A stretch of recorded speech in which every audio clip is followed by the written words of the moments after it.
We are having a very healthy pullback, Tom. We have been through many cycles, and we started talking about this momentum market, probably around the summertime, where we saw that big momentum, driving markets, and we know that when there is a big momentum behind this, despite valuations, usually we're up for a pullback, and I think this seems to be one that is more expected, and it seems that we're living it. Omar, one of the obviously the big themes in this equity market over the last, I don't know, 2 to 3 years has been AI. And I think I'm hearing more questions about, are we in an AI bubble, than I've heard really over this last 3 years. How do you respond to that when your clients ask you that? We have received a lot of questions from retail clients about comparisons with these market and the 90s, with this market and the real estate market of the 2007 2008. The biggest difference here is the size of the companies that are in the drivers, and the biggest reasons why the market has gone up so far. And a lot of that related to obviously AI and the hyperscalers that have been responsible for over 50% of the capex in the market and in AI. And just to put that in perspective, that also has translated into 60% of the returns, at least just in 2025. So 60% of the market returns have come from these hyperscalers, and a lot of that is related to their capital expenditures going into AI.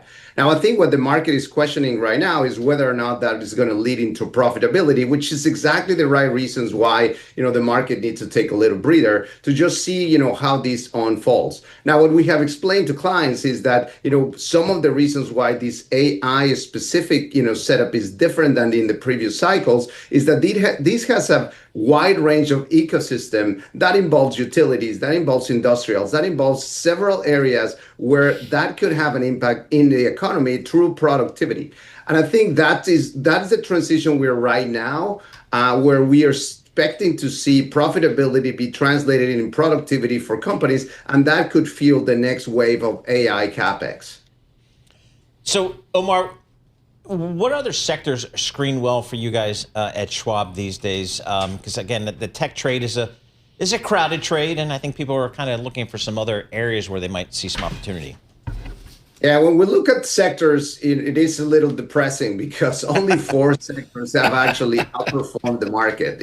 And when you look at individual stocks, we have seen a majority of stocks, that have underperformed the market. And in fact, just a few of the stocks in the S&P 500 have actually been above their 200-day moving average. So it is kind of depressing to just think about, how difficult it is to outperform the market. And when you started to look at just the earnings results that we saw in the third quarter, the dispersion among, even sectors or industries was pretty high. So what we're looking Right. at is looking at sectors, but also looking at factors. So when you look at, where the areas that we're encouraging clients to do is that this is the good time to actually look for opportunities where things are attractive Right. valuation, and they could potentially have a stability of earnings, which is a big part of what we look into potential options. What are the clients doing at Schwab? You people have such a visibility into retail. What are they actually doing right now?